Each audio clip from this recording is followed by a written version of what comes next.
Magandang gabi po sa ating lahat. Clear po ba yung boses ko? Opo. Okay po. Sige po, tayo po yung manalangin. Amang Diyos na makapangyarihan sa lahat, pinupuri ka namin, tinataas ka namin sa gabing ito, Panginoon. Muli mo po kaming pinagsama-sama, Lord God, upang makapakinig, Panginoon, ng iyong salita, Lord God. Thank you, Jesus, Lord, sa ibabahagi niyong salita. Naway, Lord, i-ready mo yung mga tenga namin, mga puso namin, Lord God, na yung puso namin maging matabang lupa, Panginoon, na ma-receive namin yung word niyo, Lord God, na with humility, Panginoon. Lord, I pray, Panginoon, na talagang makita sa buhay namin, Panginoon, yung application, Panginoon, yung bunga, Panginoon, ng iyong salita, Lord God. Lord, lahat ng mga nakatakip sa aming mga tenga, sa aming mga mata, Panginoon, winawasak namin sa pangalan ni Jesus every spiritual barriers, Lord God. Winawasak namin in Jesus' name.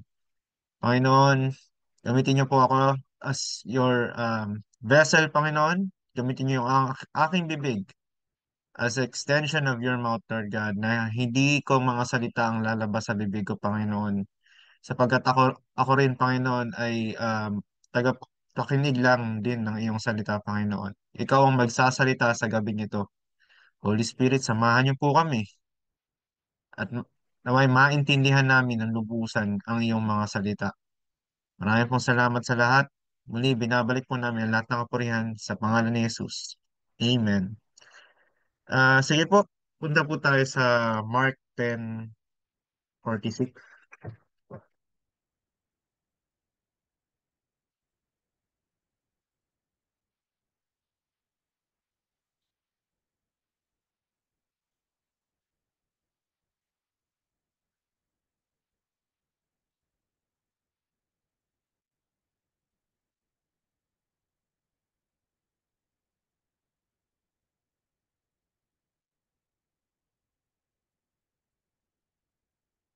Hallelujah.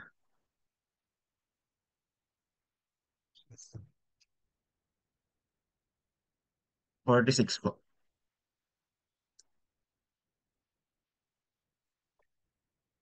So, sabi po dyan, dumating sina Jesus sa Jericho nang papaalis na siya sa Jericho kasama ang kanyang mga alagad at marami pang iba. May nadaanan silang isang bulag na nakaupo sa tabi ng daan at namamalimos. Siya ay si Bartimeo na anak ni Timeo. Nang marinig ng bulag na ang nagdaraan ay si Jesus na taga Nazaret, sumigaw siya ng sumigaw, Jesus anak ni David, mahabag po kayo sa akin. 48. Pinagsabihan siya ng mga taong naroroon upang tumahimik, ngunit lalo pa siyang nagsisigaw, anak ni David, mahabag po kayo sa akin.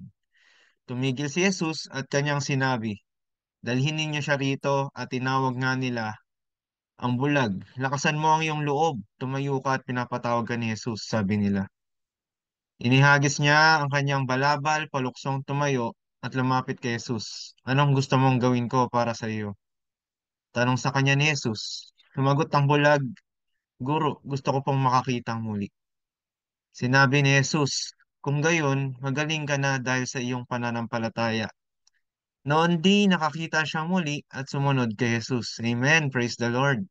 Sige pa, balik po tayo sa verse 46. So, sabi niya dito, no, dumating si Jesus sa Jericho. Nang papalis na siya sa Jericho kasama ang kanyang mga alagad at marami pang iba. So talagang multitudes to, no? Maraming mga taong sumama kay Jesus. May nadaanan silang isang bulag na nakaupo sa tabi ng daan at namamalimos. So itong taon to, hindi niya alam kung anong nangyayari. Basta bigla na lang may maraming tao na dumadaan siya, namamalimos lang siya. Siya ay si Bartimeo na anak ni Timeo. Nang marinig ng bulag na ang nagdaraan ay si Jesus na taga Nazareth, sumigaw siya ng sumigaw. No? Actually, sa ano pa nga sa, wait lang sa Matthew, wait lang, check ko lang po. Sabi dito, di ba, nang marinig niya, sabi pa nga sa ano sa Luke 18, bisitahin lang natin Luke 18 verse 36. Gusto ko lang tingnan yun nandun ang sabi doon kasi ano eh. Nang marinig niyang nagdaraan ng maraming tao, tinanong niya kung ano ang nangyayari. No, so hindi niya agad-agad nalaman na si Jesus yun, sabi dito. Nang marinig niyang nagdaraan ang maraming tao, tinanong niya kung anong nangyayari. Sabi dito, nagdaraan si Jesus na taga Nazareth. So, may dumadaan na maraming tao sa kanya, hindi niya alam yung nangyayari. Pero nung nalaman niya na si Jesus, sabi dito, nagdaraan si Jesus na taga Nazareth. At siya'y sumigaw, Jesus, anak ni David, mahabag po kayo sa akin. Narinig lang niya yung pangalan ng Panginoon, no? Tapos andun na kaagad na, may hope. Bulag siya eh, na namamalimos, na parang wala nang hope sa buhay niya. Tapos nung nalaman niya na may dumaan na maraming tao, tapos nagsisigaw na siya. Andun yung joy, parang may joy kaagad na bumuo sa puso niya na there's hope, there's joy na andyan si Jesus. Kailangan ko makalapit sa kanya, kailangan mabanggit mas ano makakapag mahingi ko sa kanya yung miracle na yun na naririnig ko na nakakapagpagaling siya. So, sigaw siya ng sigaw, sabi dito, Jesus, anak ni David, mahabag po kayo sa akin. Actually, dito na tayo sa Luke nagbasa, no? So, 39, pinatigil siya ng mga taong nasa unahan, ngunit lalo pa siyang, pinatigil siya, mga kapatid. Pinatigil siya doon sa sa Mark, sa Matthew, sabi doon, pinatahimik siya, no? Mga kapatid, sabi dito, nung nalaman niya na si Jesus, yung si Jesus yung dumaan sa kanya, andun yung joy, andun yung hope. Kasi, nung nakilala mo si Lord, nandiyan na yung on fire ka, di ba? On fire ka, andyan yung gusto mo pang mas lalong makalapit kay Lord, andyan ka, nagpipray, Jesus, Lord, tulungan niyo ako, mapagpo kayo sa akin. Andyan yung prayer mo na, Lord, tulungan niyo po ako sa problema ko, sa pagsubo ko sa buhay. Pero ito yung mga tao, itong sinasabi dito, pinapatigil siya ng mga taong nasa unahan. No? Pinapatigil siya. Maraming, maraming ganito na nangyayari po sa buhay natin. When it comes sa yung on fire na tayo, na mas lalo tayong sinisik natin ng Panginoon, andun yung ginagawa natin kung anong kalooban ng Panginoon. Yung alam mo talagang si Lord yung sinisik mo, andun yung thirst mo sa Panginoon, pero alam mo yun, yung kaaway gumagawa ng paraan para huminto ka. Gumagawa siya ng way para manghina ka. Gumagawa siya ng way para hindi ka magpatuloy sa pananampalataya mo, para yung apoy mo sa Panginoon manghina. Amen. Sabi ito, pinapatigil siya ng mga taong nasa unahan. Siya, nagsasabi lang siya, Jesus, anak ni David, mahabag po kayo sa akin. Sumisigaw siya. Ilang beses yung sinabi yun, no? Sabi, pinapatigil siya ng mga taong nasa unahan. Mga kapatid, marami pong ganito talaga sa atin. Na nagtataka ka bakit ang daming pagsubok sa buhay. No? Ang daming pagsubok, sabi sa Acts 14 verse 22. Tama ba? Acts. Tama ba? Wait lang.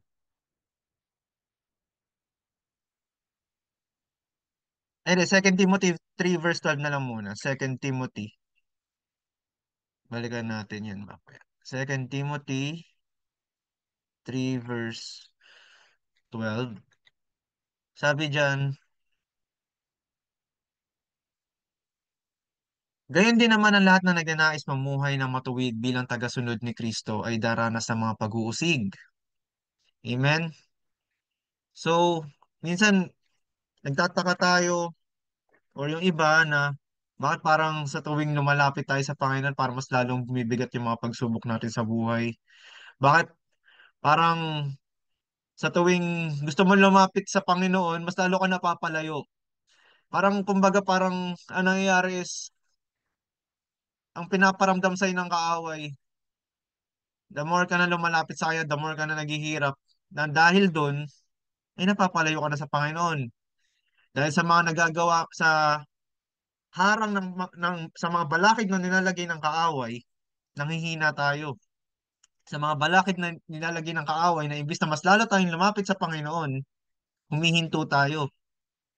For example, yung mga problema natin sa pamilya, problema natin sa trabaho, problema natin sa sa schoolworks, sa lahat na nasa paligid natin. Yung mga problema natin, pagsubok natin na pinagdadaanan, dahil sa matindi yung problema, nanghihina tayo physically, spiritually, emotionally, mentally. Na imbis na mas lalo kang lumapit sa Panginoon, dahil nga sa pagod ka na, you are very weary,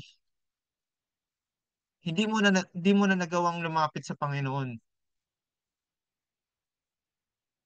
Ito po, totoo talaga mga kapatid na ano dadanas tayo sa tuwing lumalapit tayo sa Panginoon, sa tuwing may ginagawang maganda si Lord sa buhay natin, sa tuwing ginagamit ka ng Panginoon, talagang andyan yung kaaway eh. Alam niyo po yun? Gusto ko po i-share siguro yung ano, yung sa akin, yung nangyari sa akin. For the past few weeks, ito po, alam ko may magandang ginagawa si Lord talagang, ano alam mo yung, on fire ka, grabe yung joy sa puso mo, na nagbabasa ka ng Bible, nagsusok ka, nagpe-pray ka lagi. And then, tapos, ginagamit ka rin ng Panginoon to encourage people na mapalapit pa sila lalo sa Panginoon, na yung mga taong ito nakakaranas ng pagsubok and the Lord's using you talaga to para mas lalo sila para yung kabigatan na dinadala nila ay maisuko nila sa Panginoon. Yung peace, may share mo yung joy na yun sa kanila. Pero dahil doon, na nakita ng kaaway na ginagamit ka ng Panginoon, ito po nangyari sa akin. Ako po, I'm working as an, as an IT sa job sa work namin sa office. So, yung pagiging IT ko, hindi lang siya yung in general yung sa akin eh. Nag-a-assist ako, virtually, I also assist sa mga hardware, so nagpo-program din ako. Ito nangyari po ito nung last week, Thursday. Actually, Thursday pa lang may iwan, so walang pasok noon. Wednesday, so yung isang hardware namin na staff na na nakafocus dun sa hardware, nag-leave. So sa akin napunta yung trabaho na sa hardware nung Wednesday. Meron doon nagpa-assist na na ilipat ko yung kanyang computer sa ibang desk. So nung nililipat ko yung computer niya, pagdating nung isang ka-office mate namin na katabi niya, nung binubuksan yung computer niya, hindi gumana, hindi nag-on. Ay, di pala, nag-on siya pero walang display. No, so parang ang sisi, sa akin ang sisi kasi nilipat ko yung PC nung katabi niya eh. So baka mamaya may nagalaw ako. Parang ganun kagad ang bungad eh. O, ba't di na nag-on to? Baka mamaya may nagalaw ka. Ganyan. May nagalaw ba tayo dyan? Ba't di na siya nag-on? So, chinek ko siya. Nag-on siya, nag-on yung PC, pero walang display lang talaga. Wala lang talagang black black lang, black. Gumagana yung monitor, gumagana yung CPU, pero wala lang talagang display. So itong taong to nagagamit, merong kailangan ipasa deadline within that day. So hindi niya magamit yung PC niya, no? Ako naman, ginawa ko ng paraan, binuksan ko yung PC, yung unit, chinek ko, baka possible na yung RAM niya, yung may problem. Timing, wala po kaming spare na RAM. No? So, hindi ko siya magagawan talaga ng paraan. Wala kaming RAM, wala rin kaming yung knowledge ko about kung meron man kaming extra na PC, di ko alam na meron kaming mga extra doon kung may extra kami. Ang alam ko lahat ng mga nandun disposable. For disposal na. So, chinek ko kung yung mga for disposal kung meron dong RAM na pwede. Sakto, hindi po pwede yung RAM na yun kasi may mga types po kasi ng RAM eh. Merong tinatawag na DDR4, DDR3, ganyan. So itong CPU na to, na dun sa nagkaroon ng faulty na RAM, DDR4 yung kanya. Nagkataon na yung na-check kong PC na possible na spare is DDR3, so hindi ko rin matry, no? So, habang nangyayari po yun, no? May mga iba pang mga nagpapa-assist. So, ako lang yung pwede makapag-assist sa amin. Ilan lang po kasi kami, 5 lang po kami. Tapos yung dalawa doon more on sa programming. Yung isa nga po nag-leave. So apat lang po kami doon, dalawa doon programming. Yung isa more on assisting sa users online. Tas ako lang po yung more on hardware. So talagang di ko rin alam kung anong gagawin ko ng time na yun, mga kapatid. Talagang ano, tas yun pa nga, hindi ko alam kung paano ko tutulungan yung ka-office mate ko na may deadline siya within that day. May kailangang ipasa, no? Na documents, and sa IC pa kasi ipapasa yun. So kay ano, kailangan ipasa within that day. Di ko alam yung gagawin ko, di ko alam kung ano may tutulong ko kasi ayun nga po, wala kaming spare. So nagpe-pray lang ako. Andun yung, alam mo yung ano, yung binabato ng kaaway sa'yo na ano, na dahil sa mayroong ka natatama ang ibang tao, na merong mga tao na napeperwisyo dahil nga dun sa hindi mo sila matulungan. Ang nilalagay ng kaaway sa'yo is, yan, kasalanan mo yan. Kasi nga, nilipat mo yung ano. Kasi imagine yung mga kapatid, yung PC na yun, gumagana yun a day before. Pero kinabukasan, nilipat ko lang yung PC, hindi na gumana yung PC ng katabi.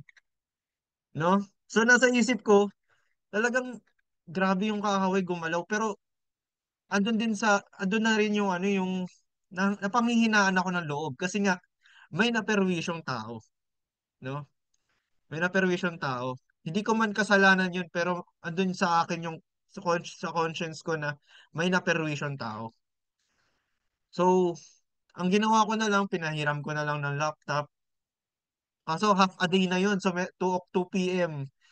Siguro sabihin natin ang deadline niya, mga sabihin natin within that day, siguro within that day. So, pinagamit ko na lang ng spare namin laptop. Yun nga lang, yung files niya, hindi rin makuha doon. Tinry kong kunin yung files doon sa PC niya na hindi gumagana. Kaso hindi ma-read yung hardware, yung hard disk, yung HDD. So hindi ko alam paano gagawin ko talaga. So nag-start siya from the top, ano lang, start siya from scratch. So ayun, bumalik ako sa ginagawa ko sa pagpo-program, and iba, may mga ina-assist pa ako na iba na natutulungan ko naman. Pero andun yung, alam mo yung merong tao na hindi mo matulungan kasi kulang sa resources. Tapos nung time na pumunta ako, nakita ko pa siya, naluluha na kasi nga, grabe yung, yung, hindi ko siya matulungan kasi nga, yung may deadline siya, tapos ano, babae po yun.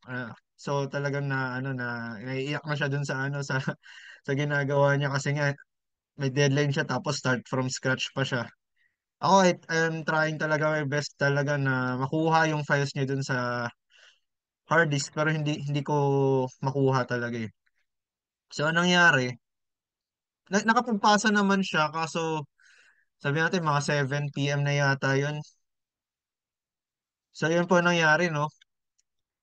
So Friday, ang dami rin ganun, no? Pagsubok na nangyari. Doon sa ginagawa ko, ang dami naglitawan ng mga, ano, Friday po to, ang dami naglitawan ng mga errors, ganyan, sa pinoprogram kong, ano, uh, app or system, ganyan. So ang dami mga naglitawang errors, na permission kasi naka-live na po yun. So ginagamit na po ng users. So yung ginagawa ko po, naka-permission naman sa ibang users din. So, andun din yung pressure sa akin na di ko rin talaga alam paano ko siya gagawin. Kasi biglang, alam mo yung ginawa ko siya, okay siya. The past few days, okay siya. And then all of a sudden, hindi siya nag-work. Ang daming naglabasan na errors. So, nangyari po yun. Panginoon ko na lang talaga. And I prayed talaga to the Lord na andun yung peace, na i-feel niya ng peace and joy yung puso and isip ng boss ko, ng mga ka-department ko, kasi talagang grabeng ano yun eh, grabeng perwisyon yung nagawa ko eh. So, andun yung work of the enemy, na gumagawa siya ng way talaga para pabagsakin kasi imagine mo yun, ang ganda ng ginagawa ng Lord sa'yo, ginamit ka, and nung Sunday nag-evangelism kami, ganyan, nung past few days, yun nga, yung on fire ka, na lumalapit ka sa Panginoon, pupuri ka, tapos nag-share ka ng salita ng Panginoon, and all of a sudden, itong mga pagsubok na to dumaan. Pero yun nga po, Friday, binigay ko na lang talaga sa Panginoon. So medyo naging okay ako. Kasi andun ako, nananampalataya ako na itong pagsubok ko na to, hawak ng Panginoon to. Nasa kamay niya. yung mga nangyari sa buhay ko, hindi ito nangyari dahil lang sa walang dahilan. Sabi nga sa sa Deuteronomy 8 si Lord ang naglilid sa atin sa wilderness, no? Hindi hindi sa wala lang dahilan kundi para ma-test kung totoo ba yung pananampalataya natin, kung totoo ba yung pinapakita natin sa Panginoon na pagiging on fire natin. Na pag nakaranas na tayo ng mga pagsubok sa buhay, mawawala na tayo. Tinetest niya kung tayo ba'y yung puso natin ay tulad nung soil na batuhan na pag yung seed na tinanim sa atin mamumunga ng mabilisan pagkatapos ay matutuyo na dahil lang sa naarawan, nakaranas ng matinding init. Dahil sa walang ugat, tumalikod na tayo sa Panginoon. No, doon tayo tinetest ng Panginoon. Sabi niya, ang lahat ng nagnanais mamuhay ng matuwid bilang tagasunod ni Kristo Jesus ay daranas ng mga pag-uusig. So yun na nga po, dumaan ng Saturday, May 3, May 4, Saturday, Sunday, magandang ginawa ng Panginoon. And Monday, ito na nga po. So, 'di ba, yung PC nung nasira nung Thursday, inaayos na po. So naayos naman siya. Nagawa ng paraan kasi pumasok na po yung office mate ko na maano sa hardware.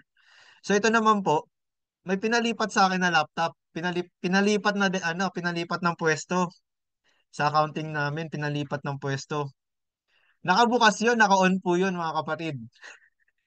Naka-on yung laptop nung nilipat ko siya. Pagkalipat ko namatay yung laptop.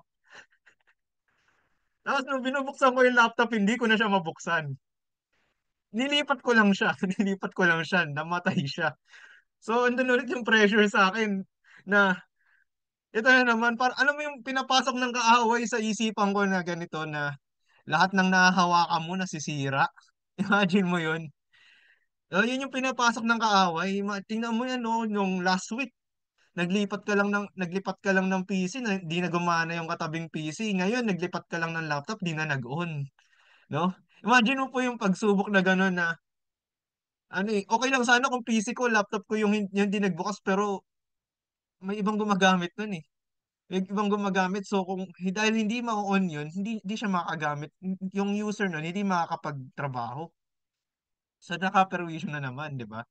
So yun yung thought na pumapasok sa isipan ko na meron na namang mapeperwisyong isang tao. So andun yung sa isipan natin na talagang ang kaaway, grabe, gumagawa talaga ng way para pabagsakin tayo.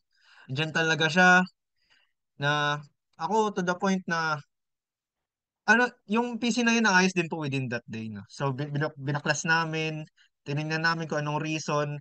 Pero nung una kasi nung itinatry ko siyang ayusin, yung button, yung power button, pumasok sa loob. So mas lalong hindi siya mabuksan. So ang ginawa namin, binaklas namin yung laptop. Tiningnan namin kung ano nangyari, talagang sira na rin kasi sa loob, sa inayos namin. So nabuksan pa yung laptop, kaso di ano na lang, di tinutusok na lang para lang mabuksan. So hindi na yung normal niyang pagbubukas.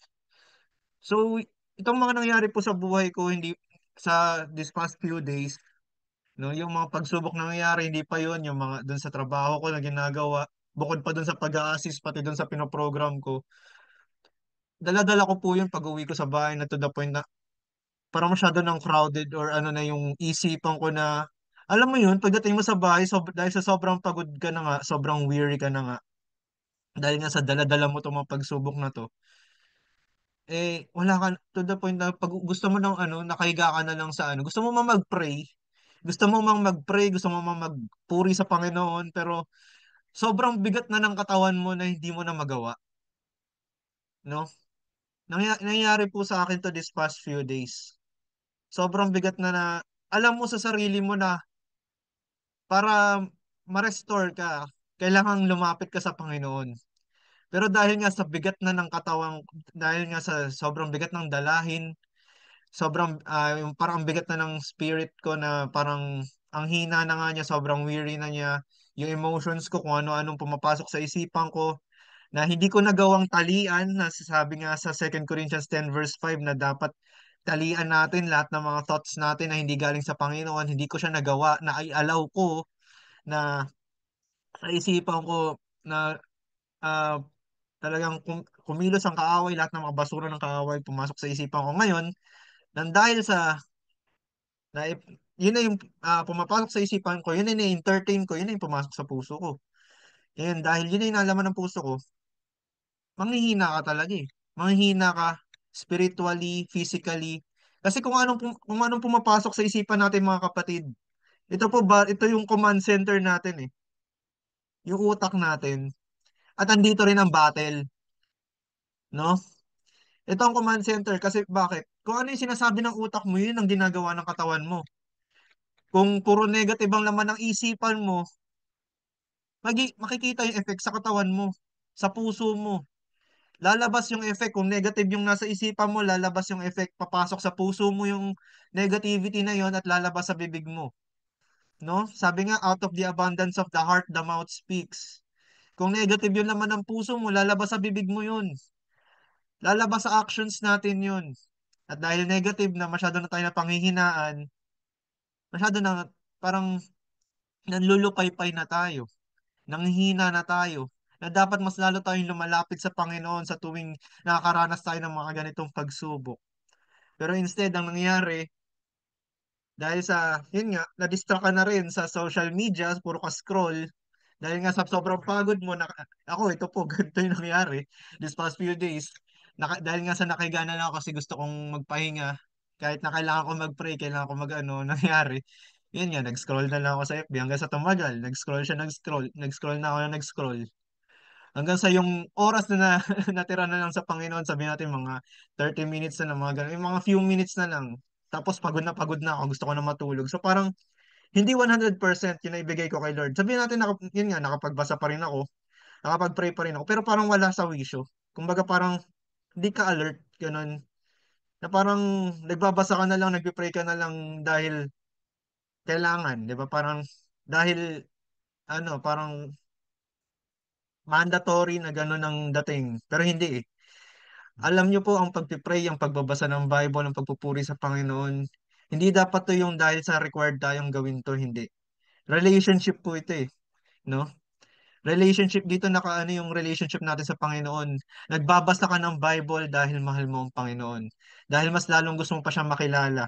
Nagpe-pray ka dahil gusto mo makipag-usap sa Panginoon. Hindi dahil sa sinabihan ka lang na mag-pray ka lagi. Hindi. Ang pagpe-pray po at pagbabasa ng Bible dapat galing talaga sa puso natin to. Eh sabi nga sa kanyang salita, mahalin natin siya with all our strength. Eh paano natin magagawa ang mga ito kung masyado na tayong nanghihina tapos nanghihina ka na nga, hindi mo pa nabigay sa kanya lahat-lahat, no? So yun nga po yung nangyari sa akin for the past few days. Na andyan yung atake ng kaaway, andyan yung sinasabi niya na huminto ka na, ganyan ganyan. Inaalaw ni Lord to dahil alam mo yung binabato niya yung mga sinasabi ng kaaway, yung sinasabi ng kaaway, kung ano-ano yung binabato niya na alam mong hindi sinabi ng Panginoon. Sabi ng Panginoon, magtiwala ka lang sa akin. Ang sabi ng Panginoon, wag kang manghina, tatagad mo lang ang loob mo, kasama mo ko saan ka magpunta. Pero dahil nga sa mga pagsubok na masyado ng crowded, left and right, front and back, andun yung mga kaaway, tinitira ka, na hindi mo alam kung anong gagawin mo. Ito talaga mga kapatid, pag na-focus tayo sa pagsubok sa problema natin, manghihina talaga tayo. Totoo yun. Manghihina talaga tayo. Kahit na alam mong andyan si Lord, pero pag nakafocus ka sa pagsubok mo, manghihina ka, babagsak ka talaga.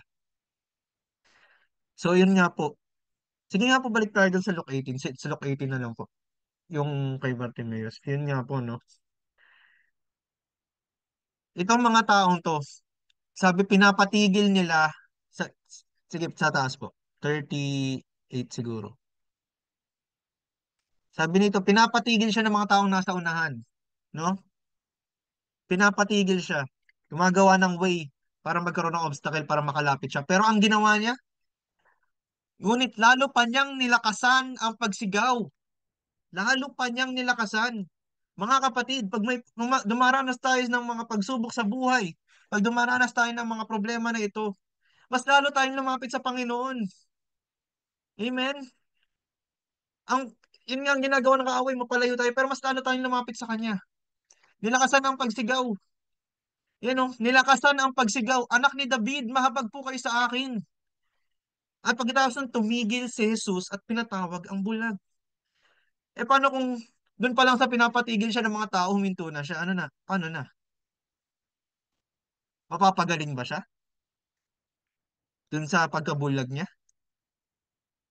Makakausap niya ba ang Panginoon? Hindi. Kasi nanghina na siya simula pa lang dahil pinatigil siya ng mga tao nasa unahan.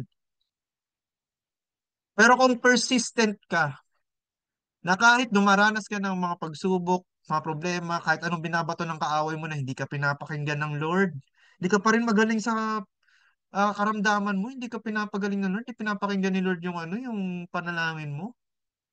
Andiyan ka pa rin sa ano, problema na yan. Problema mo kahapon, yan pa rin yung problema mo ngayon. Hindi ka pinapakinggan ni Lord. O yung pagsubok mo kahapon, mas lalo pang tumindi, hindi ka pinapakinggan ni Lord. Hindi mo kasama si Lord. Eh kung pinakinggan po natin yun, yung yung bulong ng kaaway na yun, ano na po mangyayari sa atin? Wala na. Mangyayari po tayo ng yun nga, tulad ng nangyari sa akin, na imbis na ah, lumapit pa ako lalo sa Panginoon, ang nangyari is nakahiga lang ako, natulog ako, and hindi ako na-restore, no? Pero nung lumapit ako sa Panginoon, na-restore ako. Bakit? Kasi si Lord lang makapag-restore sa akin eh. All we who are weary. Na pag lumalapit tayo sa Panginoon, doon tayo mare-restore. Sabi dito, anak ni David, mahabag po kayo sa akin. Tumigil si Jesus at pinatawag ang bulag. Paglapit ng bulag ay tinanong siya ni Jesus. 41, sige po. Ano ang gusto mong gawin ko para sa iyo? Yan ang tanong.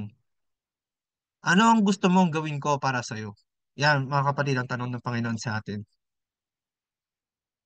Anong gusto mong gawin ko para sa iyo? Imagine nyo to, no?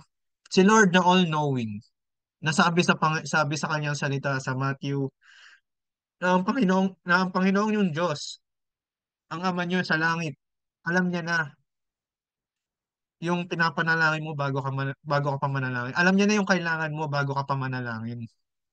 Pero tinanong ka ng Panginoon, ano ang gusto mong gawin ko para sa'yo? Alam niya, alam niya ang bulag to, yung nagtanong, pero nagtanong pa rin si Lord. Anong gusto mong gawin ko para sa'yo? Kapatid, anong gusto mong gawin ng Panginoon para sa'yo? No? Alam mo yung mga pinagdadaanan mo. Alam mo yung mga hinaharap mo ngayon. Ang tanong ng Panginoon, anong gusto mong gawin ko para sa'yo? Alam mo ba tinatanong to ng Panginoon? Kasi gusto niya ng communication. Alam niya eh. Alam niya yung kailangan mo eh. Bago ka pa manalangin, sabi sa kanyang salita, alam niya na yung kailangan mo bago mo pa ito ipanalangin. Pero nagtanong pa rin siya, anong gusto mong gawin ko para sa'yo? Kapatid, gusto niya ng communication. Gusto niyang kausapin mo siya, no? Imagine mo yung dalawang beses sumigaw si Bartimeo eh. Bago lang siya marinig ng Panginoon. Eh, alam na ng Panginoon na nandun siya eh. Pero bago tumigil si Jesus, dalawang beses muna nagsisisigaw.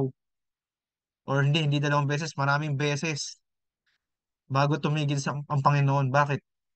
Kasi gusto niya mag-persist ka. Na hindi lang sa isang prayer, after nun tapos ka nang mag-pray, hindi. Manalangin ka ng manalangin. Kausapin mo ang Panginoon na hindi lang isang beses ka mananalangin, patuloy ka mananalangin sa Kanya. Nagbibigatan ka, nahihirapan ka, isumbong mo sa Panginoon, ilapit mo sa Panginoon lahat ng yan. Ikwento mo sa Panginoon lahat na nangyari sa'yo, iluhod mo yan. Pagdating mo sa bahay mo, kung galing ka sa work, o kaya kung nasa bahay ka man, kung ano mang mga naranasan mo, iluhod mo kaagad. Huwag mong hayaan na pag-uwi mo sa bahay, ang hawak mo kaagad cellphone mo, tapos nag-scroll ka kaagad sa social media. Kasi pag yun, inalaw mo, mga kapatid, madidistract ka na talaga kaagad. Huwag mong i-allow na yung distraction. ano, mahinto ka. Huwag mo i-allow na pumasok yung distraction sa buhay mo.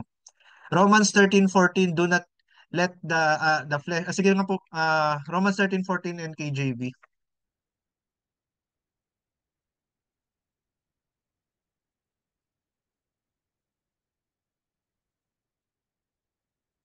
Romans po.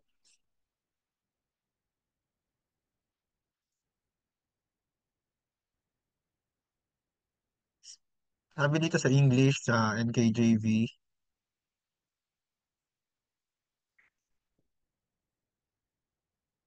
sabi dito, put on the Lord Jesus Christ. No? Put on the Lord Jesus Christ. Isuot nyo si Lord. And make no provision for the flesh to fulfill its lust.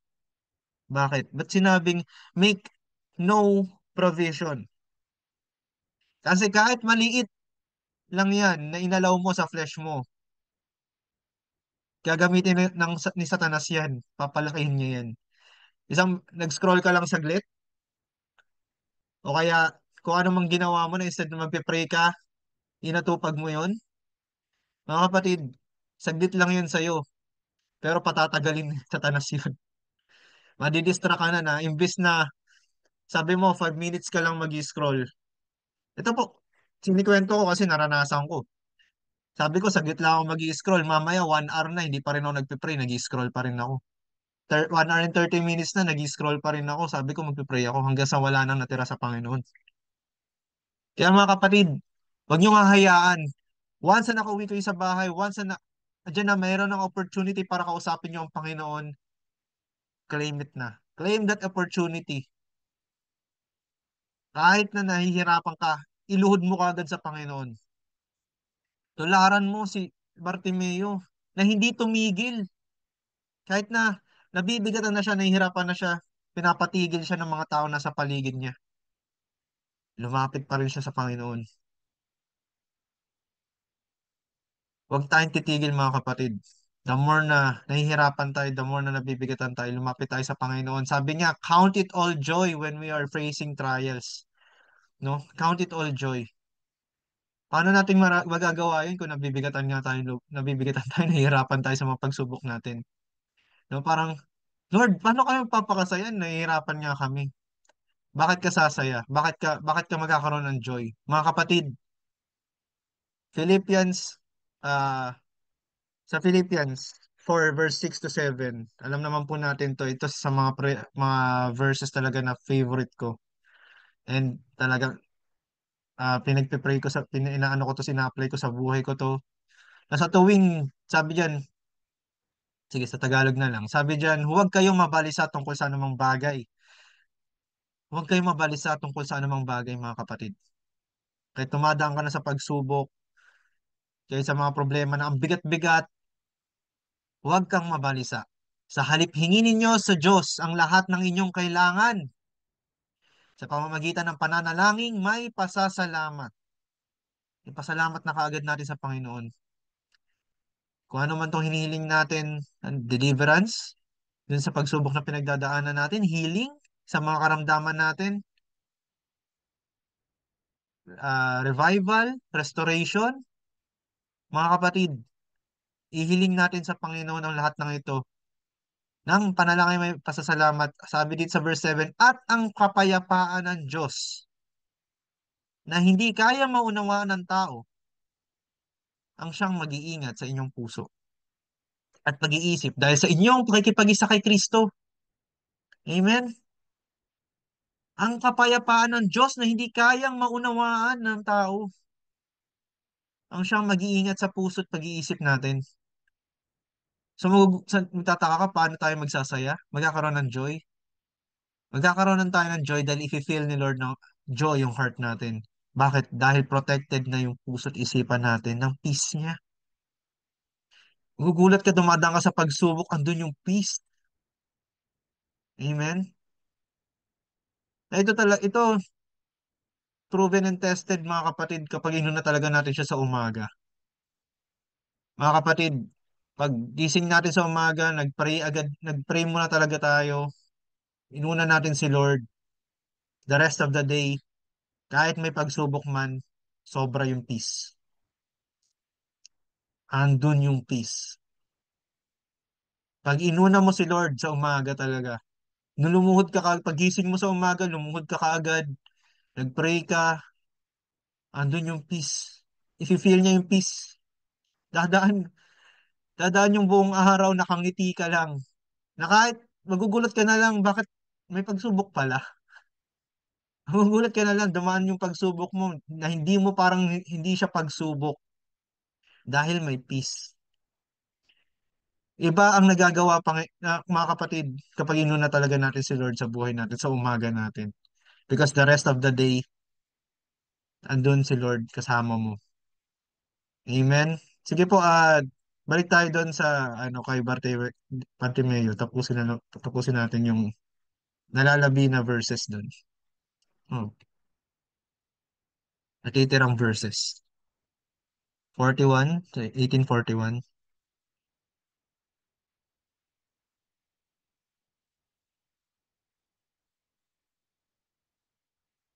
Sabi dito, no, so nung tanong na nga ang Panginoon, ano ang gusto mong gawin ko para sa iyo? Panginoon, gusto ko po sana makakitang muli, sagot niya. At sinabi ni Jesus, mangyayari ang nais mo, pinagaling ka na ng iyong pananampalataya. Amen. Pinagaling na siya ng kanyang pananampalataya. Dahil nananampalataya siya, hindi siya tumigil sa paglapit sa Panginoon, mga kapatid. Pinagaling na siya. Doon pa lang. So kung lumalapit ka, hinihiling mo na makalaya ka sa mga pagsubok pinagdadaanan mo, mga kapatid, manalig ka lang sa Panginoon dahil pinalaya ka na niya. Tandaan niyo mga kapatid, sabi dito sa verse 43 pala, sabi dito, noon di nakakita ang bulag at sumunod kay Jesus na nagpuri sa Diyos. Nang makita ito ng mga tao, silang lahat ay nagpuri sa Diyos. Amen?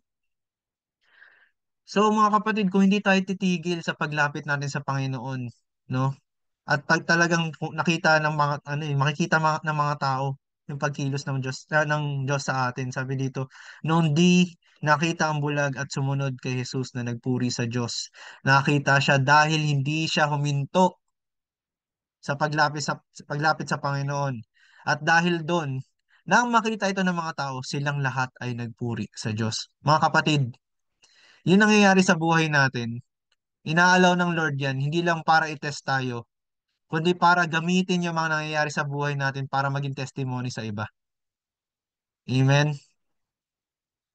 Kaya dapat talagang nag-testify tayo kung anong ginawa ng Panginoon sa iyo kasi mga kapatid, hindi nyo alam yung effect ng testimony nyo. Sabi dito, nang makita ito ng mga tao, silang lahat ay nagpuri sa Diyos. Hindi nyo alam na i-edify nyo yung mga taong kausap nyo pag nag-share kayo. Kung feeling, huwag nyo isipin na parang hindi naman cool yung testimony ko. Mas maganda yung testimony niya. Huwag nyo isipin yun mga kapatid. Pag may ginawa si Lord sa buhay nyo, i-testify nyo. Kasi hindi nyo alam na i-edify nyo mga tao. Ako nga, na nanonood, meron ako napanood na reel. Itong taong to nag-testify. May kinikwento siya ganito. May nakita siyang, hunter po to mga kapatid. Hunter siya na may nakitang agila na lumilipad. So, nagpray siya sa Panginoon kasi nanghihina rin siya ng time na yun na gusto niyang maranasan ng Panginoon, gusto niyang makita na talaga sumasagot ang Panginoon. Alam mo, nagpray siya, Lord, kung talagang nakikinig ka, talagang kasama kita, Panginoon, gusto ko malapitan yung agila na yun. Yung agila na yun, yung ang mataas ang lipad, na ano na nakita niya ang ganda ng lipad. Panginoon, kung talagang totoo ka, kung kasama kita, kung nakikinig ka sa akin, I pray na makalapit ako sa kanya. Makalapit ako dun sa agila na yun. Alam niyo po, mga kapatid, habang nagkikwento siya, i- pinakita, alam niyo kung nasaan yung ibon? Pinakita niya dun sa camera. Nasa balikat niya. Nasa balikat niya yung agila. Doon ako po na nanonood lang ina-edify, na encourage. No? So yung mga ganun lang na kaliliit na testimony mga kapatid, ang laki ng nagagawa niyan. Kaya mag-testify po kayo kapag may ginawa ang Panginoon sa buhay niyo. So yun po mga kapatid, Ito lang po ang sinasabi talaga ng Panginoon. James 4 verse 7. Sige po, James 4 verse 7. Doon na lang po tayo magtatapos.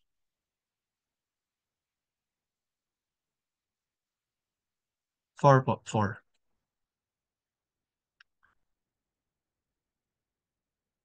Sabi dito, kaya nga pasakop kayo sa kapangyarihan ng Diyos. Sa NKJV natin basa.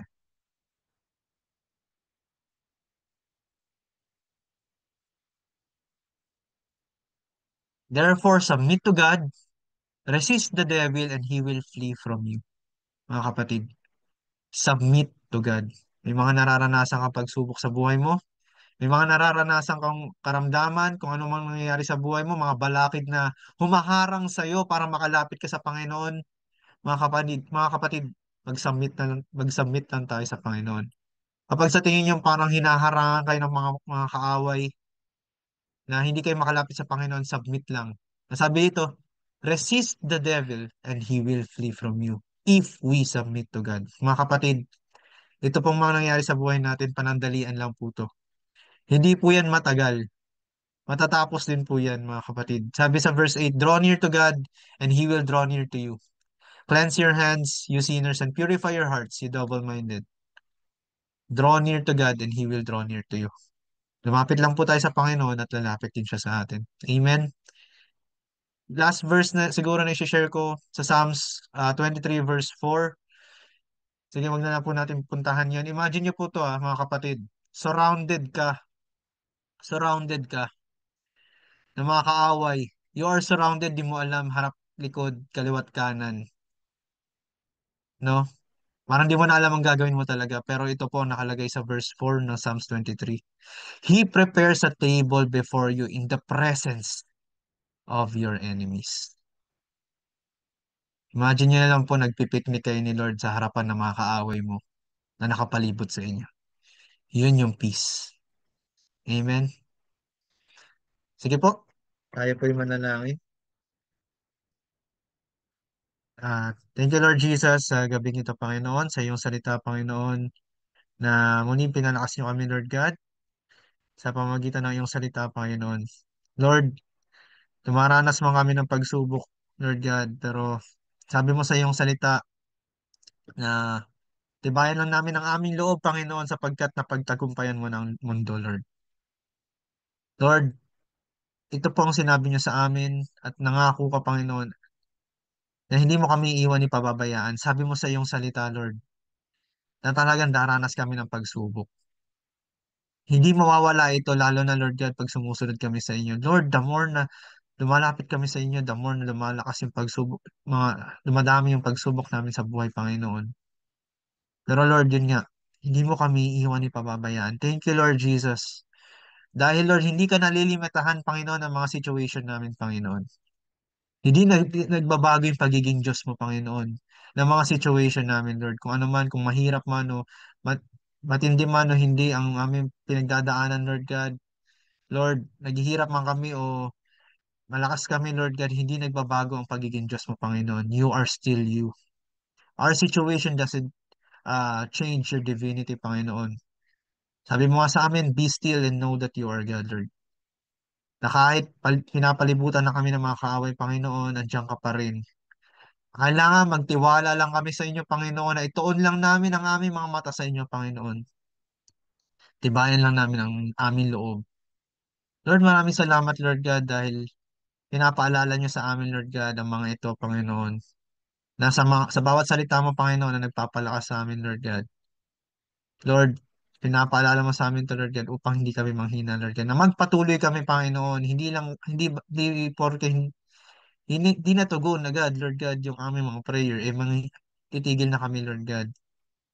Na Lord, dapat mas lalo kaming lumapit sa iyo, Panginoon. Mas lalo kaming mag-persist, Panginoon, sa paglapit namin sa inyo, Panginoon. Mas lalo pa kami manalangin, Panginoon.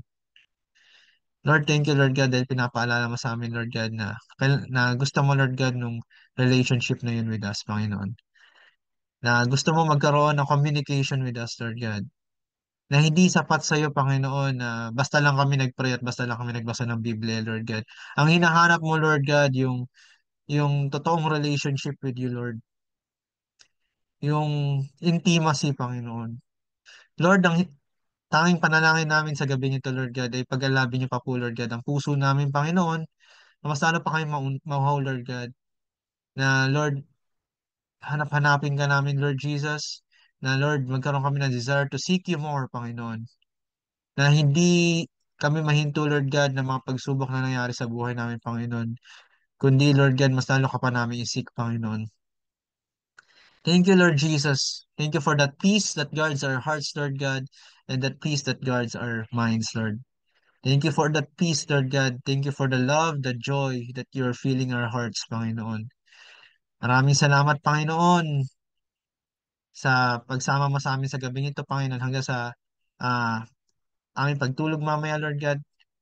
Thank you, Lord, dahil kasama ka namin hanggang sa kinabukasan, Panginoon. You are the same yesterday and forever. Thank you, Jesus. We love you. We glorify your name. In Jesus' mighty name. Amen.